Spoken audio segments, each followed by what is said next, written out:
आज हम जानेंगे एसेट्स, इक्विटी और लायबिलिटीज़ क्या होता है।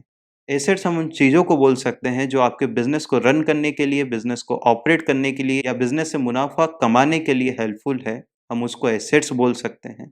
अगर हम रियल वर्ल्ड एग्ज़ाम्पल लेंगे, अगर आपको आपके बिज़नेस के लिए एक प्रॉपर्टी खरीदनी है जिसकी वैल्यू 1 करोड़ रुपए है, तो ये प्रॉपर्टी आपका एसेट होगी क्योंकि आप आने वाले समय में इस पर फैक्ट्री बनाएँगे और इस फैक्ट्री से आप पैसा कमाएँगे।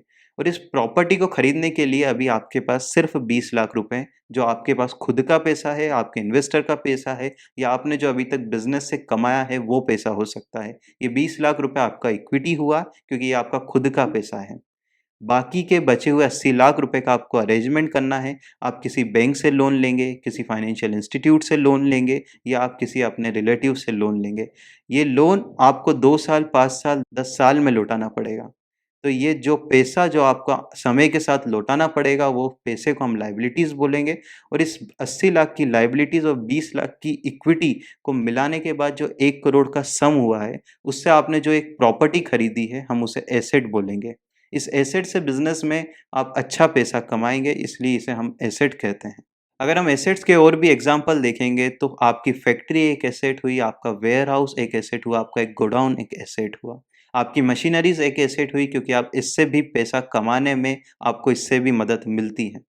आपके ऑफ़िस में रखे हुए फर्नीचर, कंप्यूटर, प्रिंटर जो आपके बिज़नेस को अच्छी तरीके से ऑपरेट करने में मदद करते हैं, हम इन्हें भी एसेट्स बोलेंगे। आपको ट्रांसपोर्टेशन के लिए जो ट्रक चाहिए जिससे आपका बिज़नेस अच्छे से रन हो पा रहा है, ये भी एक एसेट है। और इन सभी एसेट्स को डेवलप करने के लिए जो पैसा आपने खुद ने लगाया है, आपने आपके बिज़नेस से पैसा जो सेविंग बची हुई थी वो लगाया है या आपके किसी इन्वेस्टर ने जो पैसा लगाया है, हम उसे इक्विटी कहेंगे। और इस इक्विटी को लगाने के बाद आपने जो मार्केट से या आपने किसी फाइनेंशियल इंस्टीट्यूट से जो उधार ले रखा है, जो लोन ले रखा है, हम उसे लायबिलिटीज़ कहेंगे क्योंकि इसको समय के साथ आपको लौटाना पड़ेगा। इक्विटी आपका खुद का पैसा होता है जिसे आप खुद ओन करते हैं। लायबिलिटीज़ आपको समय के साथ लौटाना पड़ती है और इक्विटी और लायबिलिटीज़ को जब हम सम करते हैं तो एसेट बनता है, जिससे आपके बिज़नेस से आप पैसा कमा सकते हैं। हम आगे भी ऐसे ही कई टॉपिक्स जो कि किसी भी कंपनी का, किसी भी स्टॉक का फंडामेंटल एनालिसिस करने में हेल्पफुल है, हम उनका सिंपल एक्सप्लेनेशन लेकर आएँगे।